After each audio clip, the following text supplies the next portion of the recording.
all the children of a polygamist sect in Texas have been returned to their parents. That's the word this afternoon from Texas child welfare officials. But one woman living in Bonners Ferry says those kids should not have gone home to their parents, and she has a different perspective than most. KXLY4's Melissa Luck here with Mary Mackert's story. Now, this saga in Texas has been going on for almost 2 months, with the state battling these polygamous parents over the fate of 400 kids. The state ruled last week there's no evidence of abuse and those kids should be returned to their parents. But Mary Mackert knows all too well that could mean a life sentence for those children of polygamy. Come here, you guys. You're going to stick your nose on that lens. On a farm outside Bonners Ferry, Idaho, Mary Mackert is rarely alone. Surrounded by her beloved goats, dogs, and chickens, Mary lives a much different life than she was born into. I was a year and a half old. They took a little over 200 children into custody at that time. That was July 1953 in what is now Colorado City, Arizona. The government raided a radical polygamist community. And though Mary was separated from her family and home, she doesn't regret that the state stepped in, only that she was sent back. And because of it, I grew up in that and submitted to an arranged marriage to my husband. I was 17 and he was 50. Mary was the sixth of his 7 wives and eventually bore 5 of his 35 children. She says growing up in polygamy, you submit to the men and the prophet without question.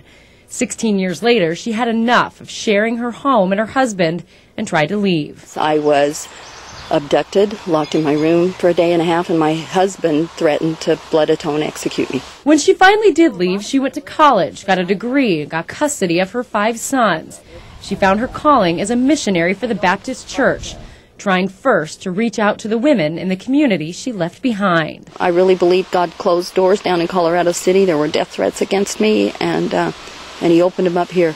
Up here, she's close to another polygamist community, just a few miles up the road in Bountiful, British Columbia. But lately her work has taken her 1,900 miles south to El Dorado, Texas. God just got a hold of my heart down there about these kids. Because she has family here, nieces and stepdaughters. Because she knows what they're going through and hopes the state of Texas does what Arizona failed to do 55 years ago, to stop the sexual abuse, the forced marriage, and the lies of polygamy. She believes the women and children of the YFZ ranch need to acknowledge the abuse under which they're living, and that they'll need to hit rock bottom in order to leave. In that day and a half I'm in that room, I says, Lord, if these are your people, send me to hell. I don't want to be where they are. We talked to Mary last week, 2 hours before the Texas Supreme Court ruled children should be returned to their parents. We couldn't help but think of the ominous warning she just issued. My fear is that if the courts order those children sent back, and they get those kids back inside the gate of that compound, and then they try to go back in and get them, there will be violence.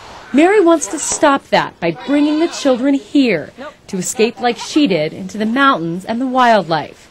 She says she'd take as many as they'll give her to give them the life denied them as children of polygamy. Hopefully they'll contact me, and I'll have lots to do in Texas. And the parents in El Dorado have strict rules to follow, including parenting classes and notifying the state if they plan to leave the area with their children. A spokesperson for the sect says the church will no longer allow underage women to marry, though they've always denied in the past that they even do that. So we'll see what happens here. I'm so glad she spoke out. It's really great to hear that side of it. It's taken a long time, and there's more and more of these women coming forward. We're seeing them in all different corners of the area. A huge group of these folks living up just across the border, and a lot of them in Bonners Ferry. So I think we'll hear a lot more from them in the future as well. I hope we do. Melissa, thanks.